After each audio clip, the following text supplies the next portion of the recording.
اعوذ باللہ من الشیطان الرجیم، بسم اللہ الرحمن الرحیم۔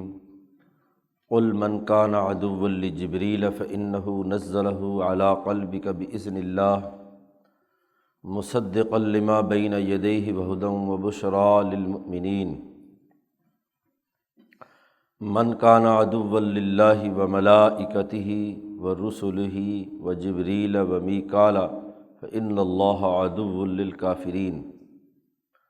وَلَقَدْ أَنزَلْنَا إِلَيْكَ آيَاتٍ بَيِّنَاتٍ وَمَا يَكْفُرُ بِهَا إِلَّا الْفَاسِقُونَ أَوَكُلَّمَا عَاهَدُوا عَهْدًا نَبَذَهُ فَرِيقٌ مِّنْهُمْ بَلْ أَكْثَرُهُمْ لَا يُؤْمِنُونَ۔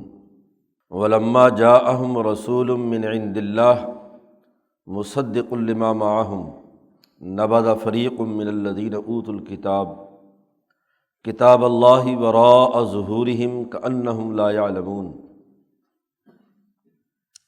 واتبعوا ما تتلو الشیاطین علی ملک سلیمان وما کفر سلیمان ولکن الشیاطین کفروا یعلمون الناس السحر وما انزل علی الملکین ببابل ہاروت وماروت وما یعلمان من احد حتیٰ یقولا انما نحن فتنۃ فلا تکفر فیتعلمون منہما ما یفرقون به بین المرء وزوجہ وما هم بضارین به من احد الا بإذن اللہ ویتعلمون ما یضرهم ولا ينفعهم ولقد علموا لمن اشتراه ما له في الآخرة من خلاق وَلَبِئْسَ مَا شَرَوْا بِهِ أَنفُسَهُمْ لَوْ كَانُوا يَعْلَمُونَ۔ وَلَوْ أَنَّهُمْ آمَنُوا وَاتَّقَوْا لَمَثُوبَةٌ مِّنْ عِندِ اللَّهِ خَيْرٌ لَوْ كَانُوا يَعْلَمُونَ۔ بنی اسرائیل کی خرابیوں کا تذکرہ جاری ہے۔ ان کی بدعمالیاں پیچھے تفصیل کے ساتھ قرآن حکیم نے بیان کی ہیں۔ جب قوموں میں زوال آتا ہے اور سیاسی شعور، اجتماعیت کے تقاضے، دین کے اعمال ان میں سے ختم ہو جاتے ہیں تو پھر خود ساختہ تصورات ان کی جگہ لے لیتے ہیں۔ وہ اپنا ہی ایک ذہنی فلسفہ تیار کر لیتے ہیں اور اس کے مطابق اپنا بیانیہ تشکیل دیتے ہیں۔ یہودیوں کو جب اس بات کی دعوت دی گئی اور کوئی راستہ ان کے پاس نہیں رہا کہ وہ عقلی اور شعوری بنیادوں پر دین کا انکار کر سکیں، تو انہوں نے ایک نئی بات بیان کی۔ کہنے لگے یہ قرآن حکیم پر ہم ایمان تو لے آتے لیکن یہ قرآن حکیم جبرائیل لے کر آئے ہیں محمد صلی اللہ علیہ وسلم کے پاس، تو جبرائیل ہمارا دشمن ہے۔ اس نے یہ کتاب بجائے بنی اسرائیل پر لانے کے یہ بنی اسماعیل کے ایک فرد پر اتار دی۔ حقدار تو ہم تھے، ضد بازی اور عناد اور بغض کی حالت یہ کہ کتاب تو ہمیں ملنی چاہیے تھی، لیکن یہ جبرائیل جا کر محمد صلی اللہ علیہ وسلم پر کتاب اتار گئے، تو اس لیے یہ ہمارے دشمن ہیں اور پہلے بھی ہمیں بہت نقصان پہنچاتے رہے ہیں۔ یہ خود ساختہ ایک تصور بنا لیا۔ اللہ پاک نے اس کا یہاں جواب دیا ہے اور فرمایا ہے قل، اے نبی صلی اللہ علیہ وسلم آپ کہہ دیجئے کہ من کان عدوا لجبریل، جو آدمی جبرائیل علیہ السلام کا دشمن ہے، حالانکہ جبرائیل کا دشمنی اس لیے تم اختیار کرتے ہو کہ فإنہ نزلہ علی قلبک بإذن اللہ، کہ جبرائیل علیہ السلام نے یہ قرآن حکیم اے محمد صلی اللہ علیہ وسلم آپ کے قلب پر اتارا ہے اللہ کے حکم سے۔ جبرائیل کا اپنا کیا اختیار ہے کہ وہ از خود پیغام لاتے ہوئے اوپر سے آتا ہوا بجائے بنی اسرائیل کے بنی اسماعیل میں آ جائے؟ ایسا کیسے ہو سکتا ہے؟ یہ قرآن حکیم جبرائیل نے اپنی طرف سے آپ صلی اللہ علیہ وسلم کے دل پر نہیں اتارا، بلکہ بإذن اللہ، اللہ کے حکم سے۔ اللہ تبارک و تعالیٰ نے یہ بات، اللہ نے یہ حکم انہیں دیا ہے۔ پھر اللہ کے حکم سے جو یہ کتاب آئی ہے، مصدقا لما بین یدیہ، اپنے سے پہلے تمام کتابوں کی وہ تصدیق کرتی ہے۔ اگر تو تمہارے پاس جو کتاب ہے اس کا یہ کتاب انکار کرتی اور ان کتابوں میں کوئی تضاد ہوتا تو پھر تو کوئی بات بھی تھی۔ پہلے یہی جبرائیل تورات، زبور، انجیل کو اسرائیلی انبیاء پر لے کر آئے، اللہ کا حکم اس زمانے میں وہ تھا۔ اب اللہ کا حکم ہے کہ یہ کتاب اب محمد صلی اللہ علیہ وسلم پر اتاری جائے، اور پھر اس کتاب کی تعلیمات میں پچھلی کتابوں کی تصدیق ہے، اس کے خلاف بات تو نہیں ہے۔ ایک تو اس کتاب کی خصوصیت یہ ہے کہ گزشتہ تمام کتابوں کی تعلیمات کی یہ تصدیق کرتی ہے، اور دوسرے یہ کہ وہ ہدن، اس دور میں یہ ہدایت کا راستہ دکھاتی ہے۔ یا تو کتاب اور یا وہ جبرائیل پچھلی تمام باتوں کی تصدیق کرتے ہیں، اور وہ ہدن اور ہدایت کا راستہ بتلا رہے ہیں۔ وہ بشریٰ للمؤمنین، اور جبرائیل مسلمانوں کو خوشخبری سناتا ہے، جو اس کتاب پر ایمان لائیں گے، جو ان تعلیمات پر عمل کریں گے، ان کے لیے خوشخبری بھی ہے۔ تو جبرائیل نے 4 کام کیے ہیں، اور وہ پہلا کام اس کا یہ ہے کہ کتاب مقدس اے محمد صلی اللہ علیہ وسلم آپ کے قلب پر اتاری۔ نمبر 2 کہ وہ جبرائیل باقی تمام گزشتہ کتابوں کی تصدیق کرتے ہیں۔ نمبر 3 یہ کہ جو بات وہ بیان کرتے ہیں وہ ہدایت کی ہوتی ہے، انسانی فلاح کی ہوتی ہے، وہ انسان دشمنی کی نہیں ہوتی۔ اور نمبر 4 یہ کہ جبرائیل کی خصوصیت یہ ہے کہ وہ جو ایمان والے لوگ ہیں، صحیح راستے پر ہیں، ان کو وہ خوشخبریاں سناتے ہیں۔ اب ایسا فرد جو انسانیت کے لیے ان 4 پہلوؤں سے فائدہ مند ہو، اس کا دشمن کون ہو سکتا ہے؟ اس کا دشمن وہی ہو سکتا ہے جو انسانیت کا دشمن ہے۔ مولانا سندھی رحمۃ اللہ علیہ نے یہاں لکھا ہے کہ مجوسیوں اور نجومیوں کے پیش نظر یہ تصورات تھے کہ ہر انسان کسی نہ کسی ستارے کے ماتحت پیدا ہوتا ہے، اور وہ ستارہ ہر انسان کے ساتھ چپکا ہوا ہوتا ہے، جو اس کا پیدائشی اپنا سیارہ ہوتا ہے، سورج، چاند، ستاروں میں سے مریخ، مشتری وغیرہ وغیرہ۔ جب وہ ستارہ فلکیات کے نظام میں پستی کی حالت میں ہو، اور بسا اوقات وہ بہت لمبی مدت تک منحوس رہتا ہے، تو وہ انسان بھی منحوس رہتا ہے۔ اور جب وہ ستارہ بلندی کی طرف جا رہا ہو، یا جس کو نجوم کی اصطلاح میں کہا جاتا ہے کہ اچھے گھر میں پہنچ گیا، تو وہ سعادت کا باعث ہوتا ہے، وہ اس انسان کا کہتے ہیں ستارہ بلند ہو گیا۔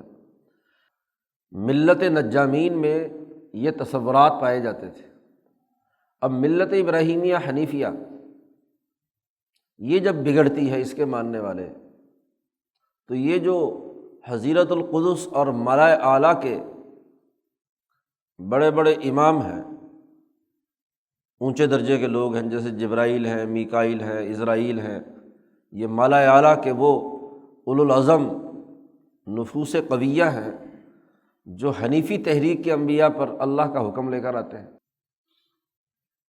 تو جب کسی قوم میں پستی پیدا ہوتی ہے، زوال آتا ہے، تو وہ ان حضیرت القدس کے ائمہ کے بارے میں بھی غلط تصورات قائم کر لیتے ہیں، وہی ستاروں کی طرح، کیونکہ نجومیوں کی پہنچ علم نجوم کے دائرے تک ہوتی ہے۔ وہ اس ملائے سافل کے اندر جو تغیرات و تبدلات ہوتے ہیں، ان میں کسی نہ کسی ستارے کے ساتھ اپنی نحوست کو وابستہ کر دیتے ہیں، حالانکہ وہاں بھی دراصل نحوست ان کے اپنے اعمال کی ہوتی ہے۔ جیسا کہ سورۃ یاسین میں کہا کہ قالوا اطیرنا بک، ہمیں نحوست تمہاری وجہ سے ہوئی ہے۔ انہوں نے کہا نہیں، یہ نحوست تو تمہارے اپنے اندر موجود ہے، اپنی بدعمالیوں کی نحوست ہوتی ہے، اس کا ستارے سے کیا تعلق یا جبرائیل سے کیا تعلق؟ تو یہ جب الہی مذاہب مسخ ہوتے ہیں، تو یہ پھر جو حضرت القدس کے ائمہ، جبرائیل حضرت القدس کے نمائندوں میں سے ہے، جہاں خیر کے علاوہ اور کچھ کبھی نہیں ہوتا، تو ان کے بارے میں بھی اس طرح کے غلط تصورات قائم کر لیتے ہیں۔ اللہ پاک نے یہاں بڑی پرزور تردید کرتے ہوئے کہا من کان عدوا للہ و ملائکتہ و رسلہ و جبریل و میکال، جو آدمی بھی اللہ کا دشمن ہو، اس کے فرشتوں کا دشمن ہو، اس کے رسولوں کا دشمن ہو، اور جبرائیل اور میکائیل کا دشمن ہو، یہ وہ پوری ہرارکی ہے جو پوری کائنات کا نظام چلانے کے لیے اللہ تبارک و تعالیٰ اور اس کی جو پوری انتظامی مشینری ہے، ملائکہ اور اس کے وہ نمائندے جو انبیاء رسول اللہ نے دنیا میں بھیجے، اور پھر بڑھ کر اس ملائے اعلیٰ کے نمائندوں میں جبرائیل اور میکائیل، تو جو آدمی ان کا دشمن ہے تو فإن اللہ عدو للکافرین، یہ لوگ اس کائنات کے اس حکمرانی کے نظام کے منکر ہیں، تو ایسے منکروں کا اللہ بھی دشمن ہے۔ جب اللہ کی حکمرانی کے ان نمائندوں کا تم انکار کرتے ہو تو اللہ تعالیٰ تمہارا دشمن کیوں نہ ہو؟ تو فإن اللہ عدو للکافرین، تو اللہ دشمن ہے ان کافروں کا جو اللہ اور اس کے فرشتوں کے اس پورے نظام کو جبرائیل اور میکائیل کے ساتھ دشمنی رکھتے ہیں، ان کا بھی دشمن ہے۔ یہ نہیں ہو سکتا کہ جبرائیل کو تو دشمن قرار دیں، رسول اللہ صلی اللہ علیہ وسلم کی بات تو نہ مانیں اور کہیں کہ جی ہم اللہ کے دوست ہیں یا اللہ ہمارا دوست ہے، ایسا نہیں ہو سکتا۔ اللہ کے حکم سے ہی جو بھی کچھ اتارا ہے جبرائیل نے اتارا ہے، اللہ کے حکم سے ہی جبرائیل نے ہدایت کا راستہ بتلایا ہے، اللہ کے حکم سے ہی جبرائیل نے انسانوں کی تصدیق کے لیے یہ کتاب مقدس قرآن حکیم نازل کی ہے، تو اب اس سے دشمنی کا کیا مطلب؟ اور اگر اس کے ساتھ دشمنی ہے تو پھر اللہ بھی تمہارے ساتھ دشمنی رکھتا ہے۔ وَلَقَدْ أَنزَلْنَا إِلَيْكَ آيَاتٍ بَيِّنَاتٍ، اور ہم نے اے محمد صلی اللہ علیہ وسلم آپ کی طرف واضح اور روشن آیات اتاری ہیں۔ یہ کتاب مقدس بڑا مدلل، واضح اور روشن احکامات اور آیات پر مشتمل ہے۔ وَمَا يَكْفُرُ بِهَا إِلَّا الْفَاسِقُونَ، اس کا انکار وہی کریں گے جو فاسق ہوں، جو ڈسپلن کو قبول نہیں کرنا چاہتے ہیں، جو نافرمان ہے۔ کسی حکومت کے بنیادی اساسی امور کا وہی لوگ انکار کریں گے کہ جو اس حکومت کے نافرمان ہوں گے۔ فسق و فجور، حکم کو توڑنا، حکم کی اصل روح کو فنا کر دینا، تو وما یکفر بہا الا الفاسقون۔ اب ان کی حرکت تو یہ ہے بنی اسرائیل کی، جب کوئی جماعت زوال پذیر ہو جاتی ہے اور اس میں خرابی انتہا درجے کی پیدا ہو جاتی ہے تو وہ معاہدات کو توڑتی ہے۔ انسانی سماج معاہدات پر استوار ہوتا ہے، انسان معاملات طے کرتا ہے اور اس معاملے اور معاہدے کے مطابق عمل درآمد کرتا ہے۔ جس معاشرے میں زبان سے مکر جائے کوئی آدمی، وعدہ کر کے انکار کرے، عہد کرنے کے بعد عہد کو توڑے، وہ معاشرہ کیسے ترقی کرے گا؟ ان کا معاملہ یہ ہے کہ اوَکُلَّمَا عَاهَدُوا عَهْدًا، کیا یہ جب بھی کوئی عہد باندھتے ہیں، کوئی معاہدہ کرتے ہیں، تو نبذ فریق منہم، جب بھی ابراہیم علیہ السلام سے معاہدہ کیا، ان کی نبوت مانی، اسماعیل، اسرائیل، اسحاق، یعقوب، یوسف، موسیٰ، عیسیٰ، تمام انبیاء سے انہوں نے جتنے بھی معاہدے کیے، تاریخ اٹھا کر دیکھو کہ نبذ فریق منہم، ان کی ایک جماعت نے اس قول و قرار کو، اس معاہدے کو ردی کی ٹوکری میں پھینک دیا۔ معاہدہ کرتے ہیں اور پھر کہتے ہیں رات گئی بات گئی، پچھلی بات کا کیا کرنا، نئی بات کرو جی۔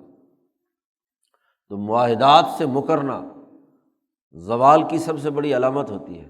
معاشرے ترقی کرتے ہیں اپنے کیے ہوئے معاہدوں پر پورا عمل درآمد کرنے سے، معاہدہ کر کے انکار کر دینا، وعدہ کر کے اس سے پھر جانا،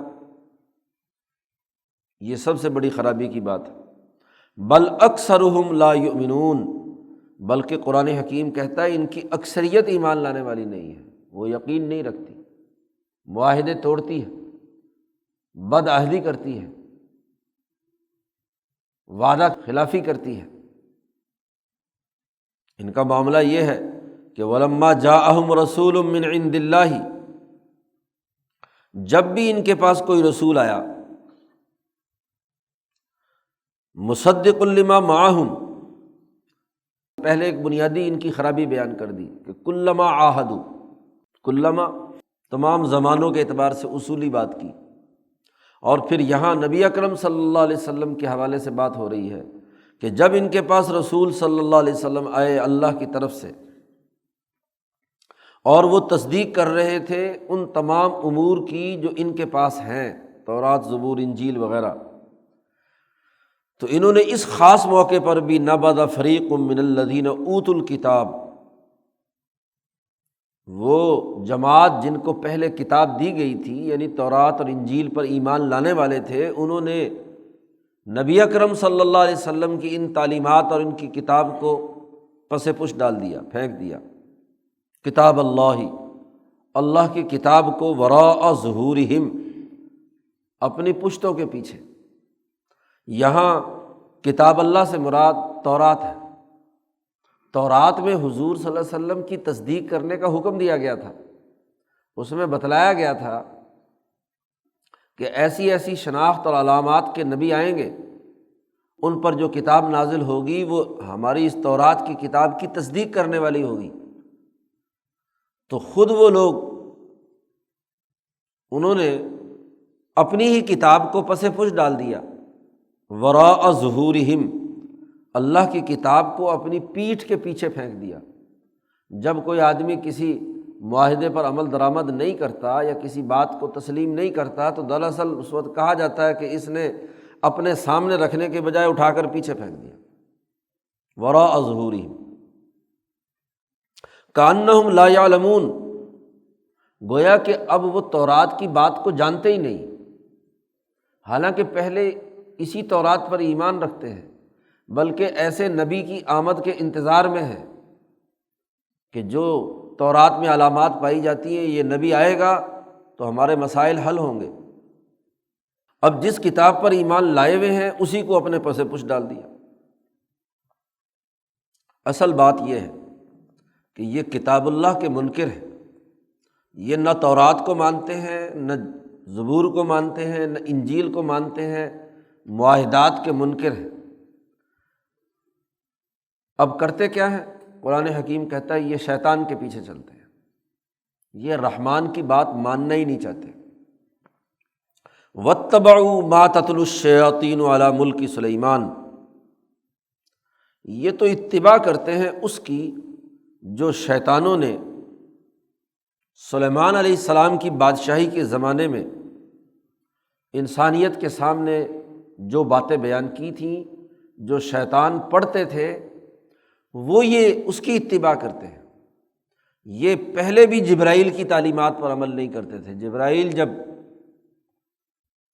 طور پہاڑ پر تورات کی تعلیمات لائے، ان کے ماننے کے بجائے اس کا بھی انکار کر دیا اور اس کے بجائے شیطان کی اتباع کرتے ہیں۔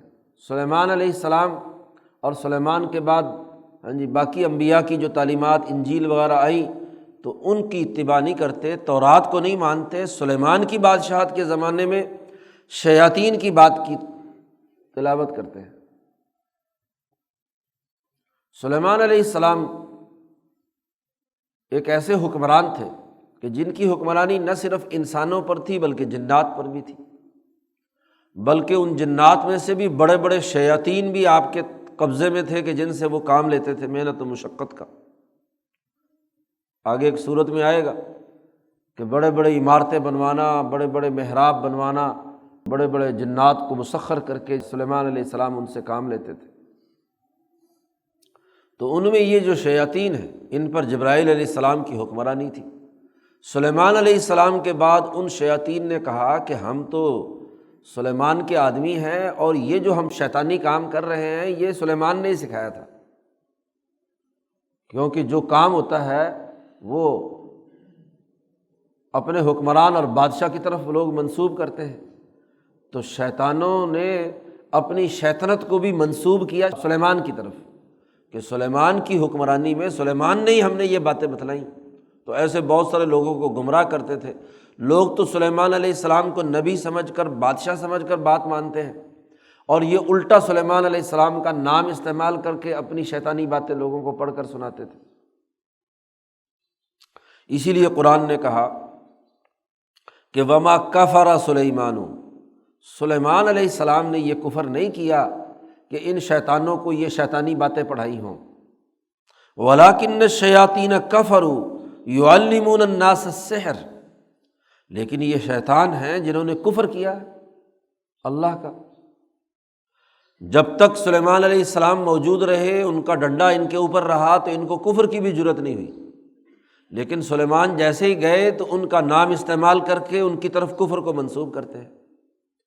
تو سلیمان ایسے نبی نہیں تھے کہ جنہوں نے کفر کیا ہو، وہ تو اللہ کے مقرب بارگاہ الہی اللہ کے بندے تھے اور انہوں نے اللہ کی تعلیمات کو غالب کیا ہے۔ یہ شیاطین ہیں، یہ کفر سکھاتے ہیں لوگوں کو، یعلمون الناس السحر، لوگوں کو یہ جادو سکھاتے ہیں۔ انسانیت کو بجائے ملائے اعلیٰ کی تعلیم جو کتب مقدسہ کے ذریعے سے یا جبرائیل جس کو اللہ کے حکم سے لاتے ہیں اس کی بات ماننے کے بجائے مالائے سافل کے اندر مالائے سافل کی قوتوں کے ذریعے سے جادوگری کا عمل سکھاتے ہیں۔ سحر اس مالائے سافل کی قوتوں میں سے ایک قوت کہ مالائے سافل میں یہ جو شیاطین ہیں یہ غلط چیزوں کا استعمال کر کے لوگوں کے اوپر طرح طرح کا مصنوعی اور وقتی عارضی کوئی نہ کوئی کرتب دکھاتے ہیں۔ تو جو اللہ کی تعلیمات کے بالکل متصادم، اسے سحر کہا جاتا ہے۔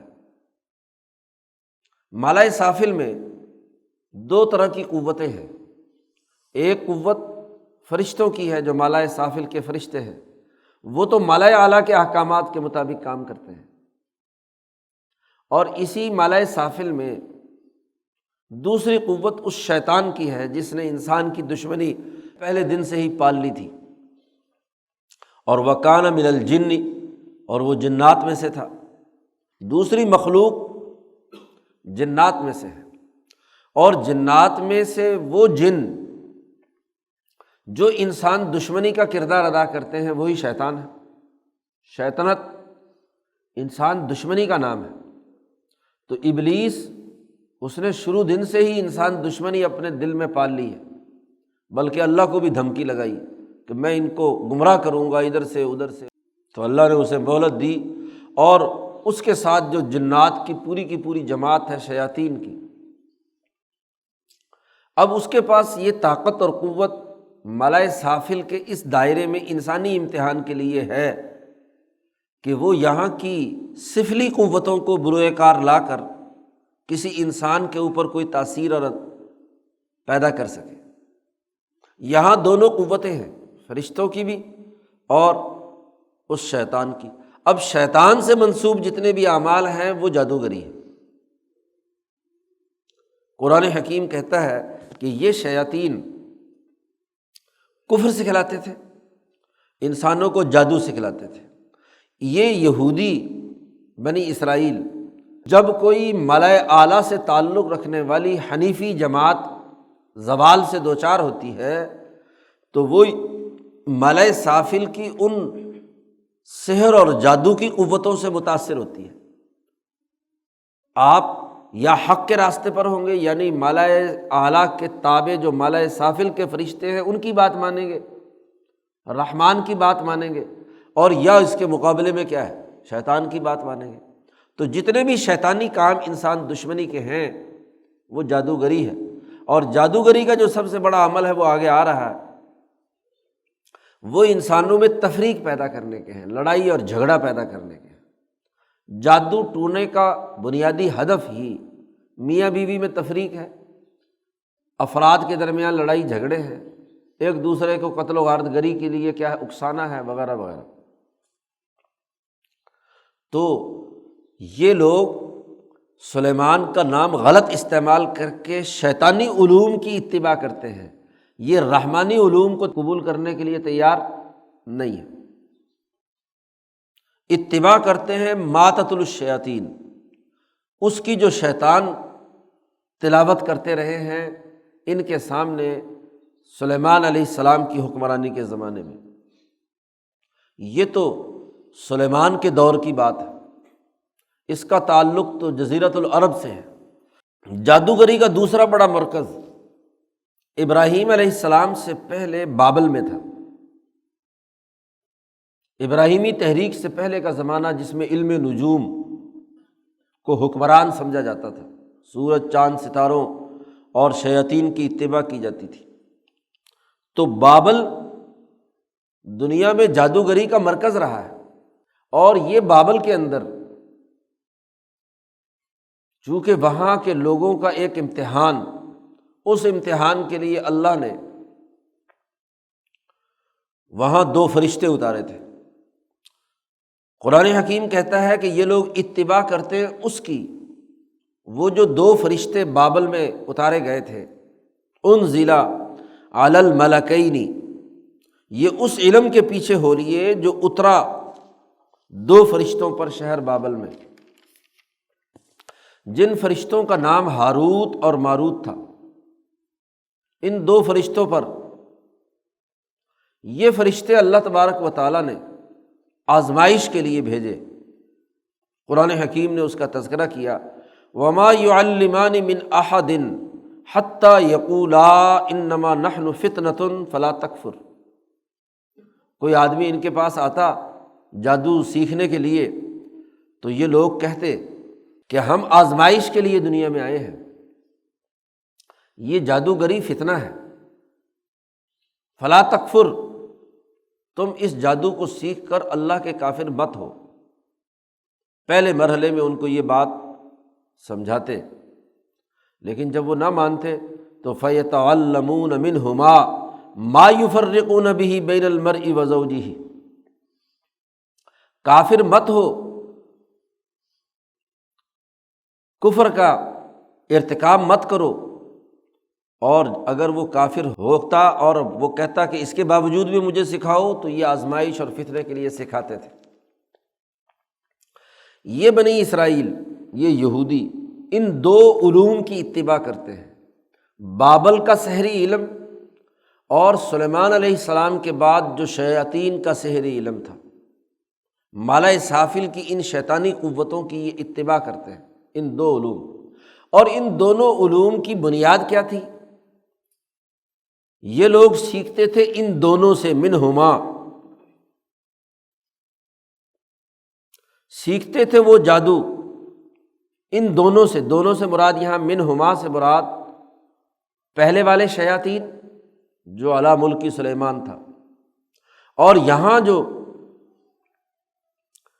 بابل کے اندر آزمائش کے لیے جو فرشتے آئے تھے،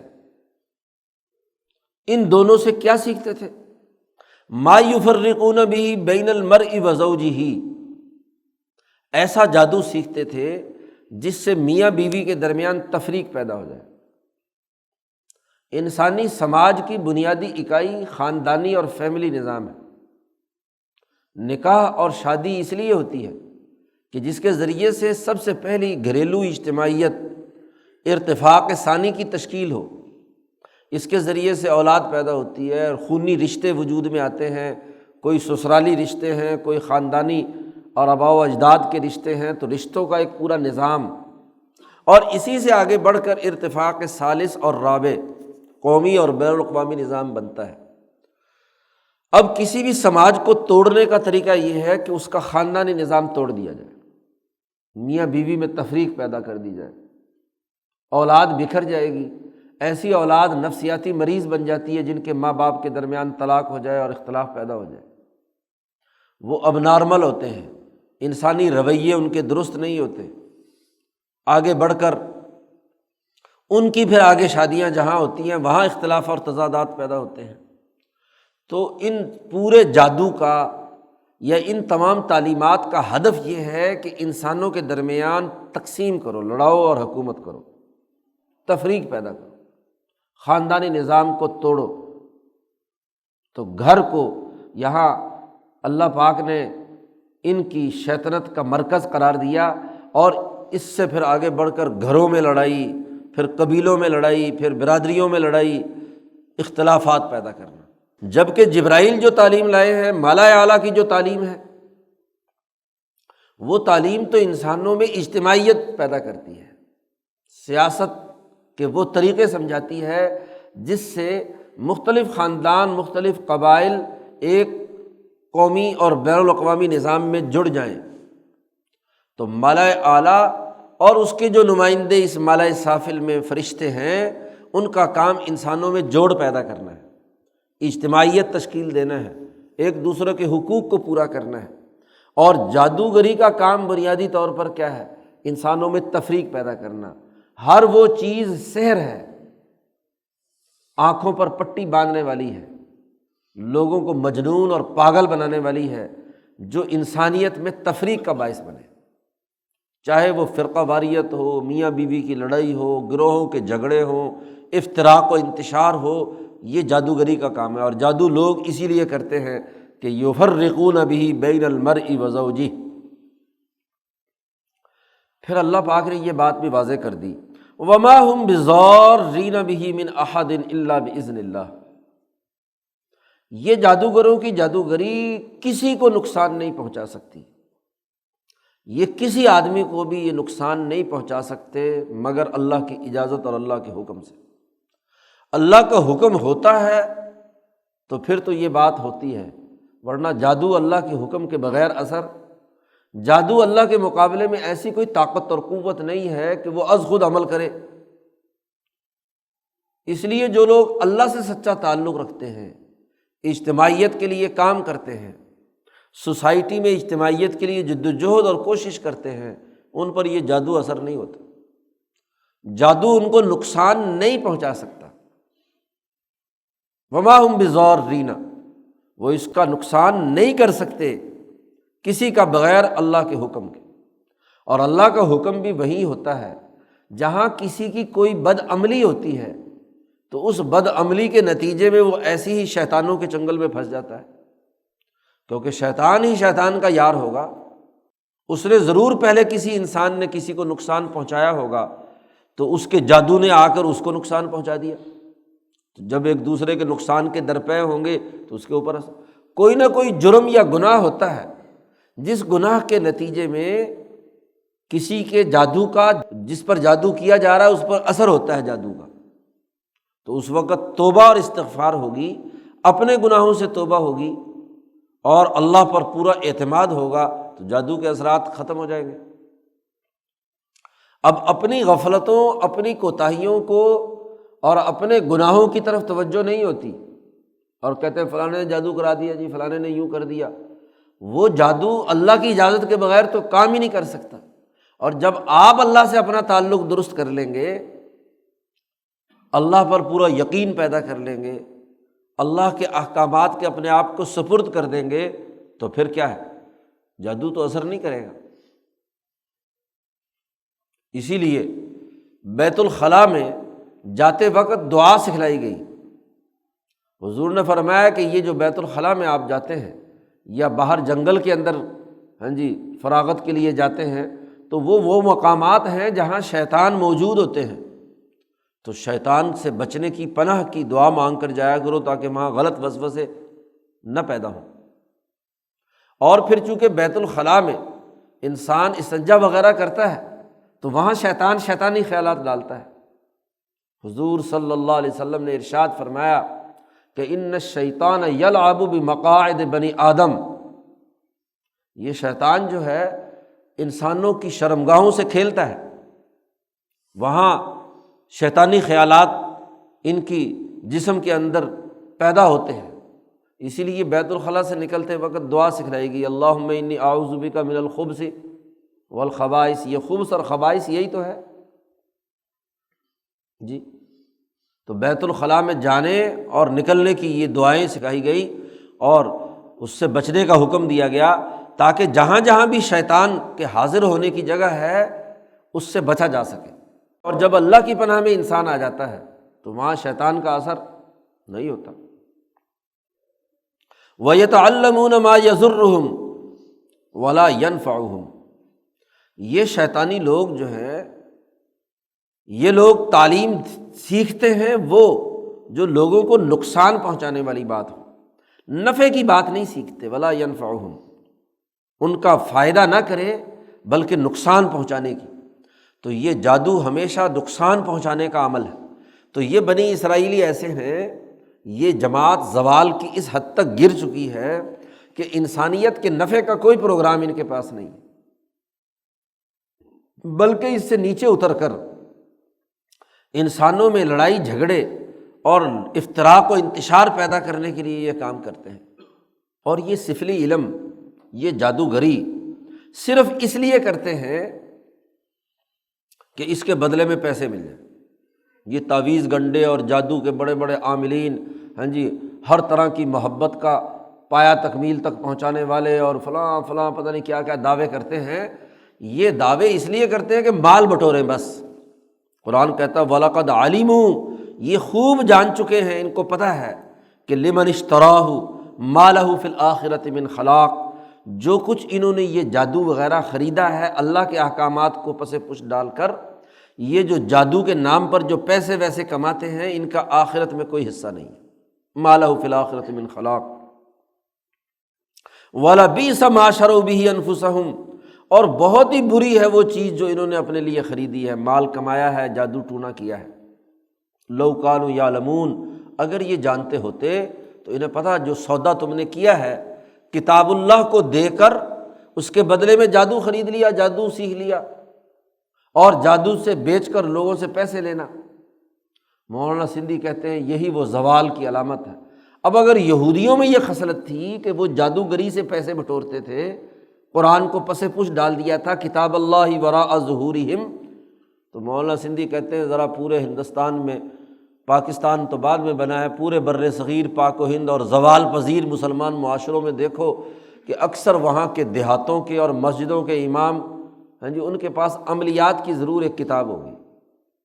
قرآن پڑھے نہ پڑھے، قرآن کا پروگرام مانے نہ مانے، درس قرآن کا تو یہ سلسلہ مولانا سندھی نے شروع کرایا تھا یہاں اس ہندوستان میں فجر کے بعد، ورنہ اس سے پہلے تو ہر آدمی، ہر مولوی کے پاس ایک عملیات کی کتاب ہوتی تھی، تعویذ گنڈوں کی، اور ابھی بھی ساروں کے بکسے پھرول لو تو وہاں کوئی نہ کوئی کیا ہے، عملیات کی کتاب ہوگی جادو ٹونے کی، اور اس میں ایسے شیطانی اعمال و اذکار جن سے ستاروں کو خوش کرنے، اور فلانے نوچندی کا فلانا تعویذ ہوگا، فلانے کے وقت کے اندر فلانا تعویذ لکھا جائے گا، یہ سب چیزیں علم نجوم کے استعمال سے ہیں۔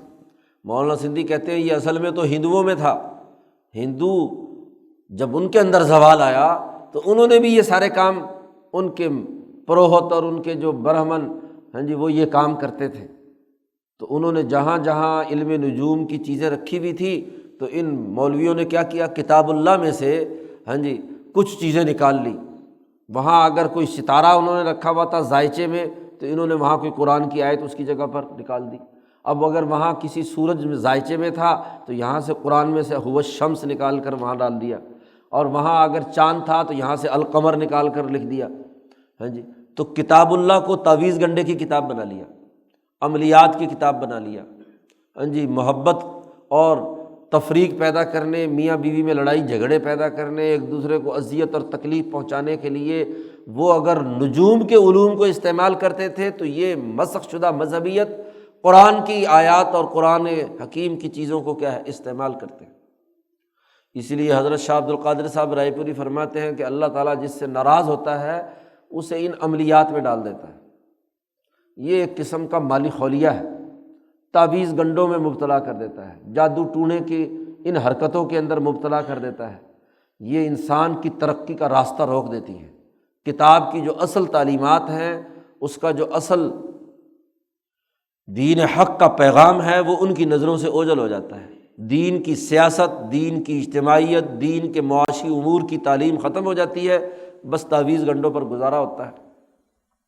اب چونکہ وہ جو تعویذوں کا مارا ہوا ان کے پاس آتا ہے تو خوف زدہ ہوتا ہے، جادو کے خوف میں مبتلا ہوتا ہے، تو پھر وہ نئے عامل کے پاس آتا ہے، وہ کہتا ہے بس جی میں تو ایسا کوئی تعویذ دوں گا، ایسا دم کروں گا کہ بس یہ سب کچھ کیا ہے اڑ جائے گا، لہٰذا اتنے پیسے چاہیے، پیسے بٹورتا ہے۔ اور آج کل تو پیر کہتے ہیں کہ بھئی یہ تعویذ جو ہے یہ خانہ کعبہ میں بیٹھ کر لکھیں گے تو اس کا اثر ہوگا، لہٰذا عمرے کے پیسے دو گے، جمع کراؤ گے تو پھر کیا ہے تعویذ کا اثر کرے گا، تو حرم کو بھی بیچنے لگ گئے۔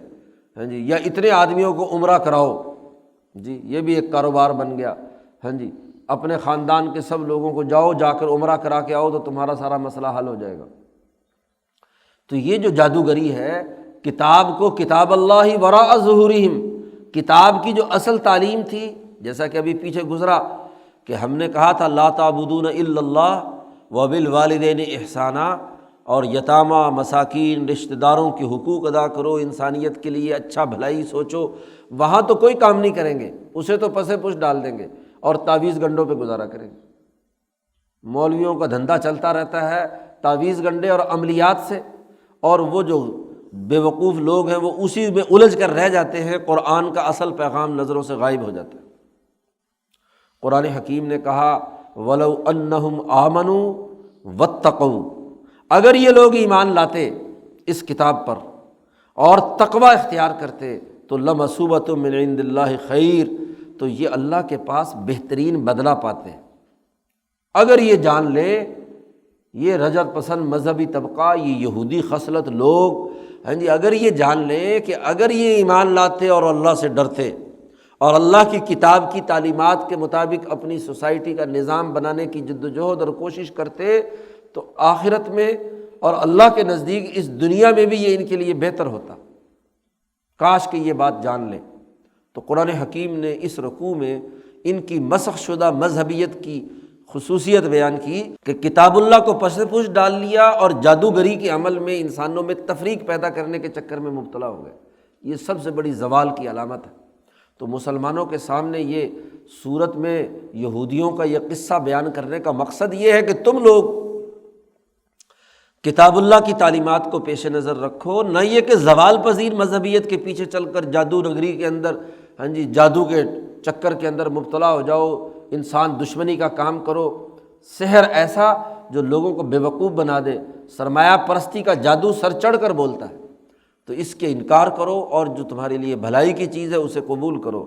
اللہ تعالیٰ قرآن حکیم سمجھنے اور عمل کرنے کی توفیق عطا فرمائے۔ اللہم صلی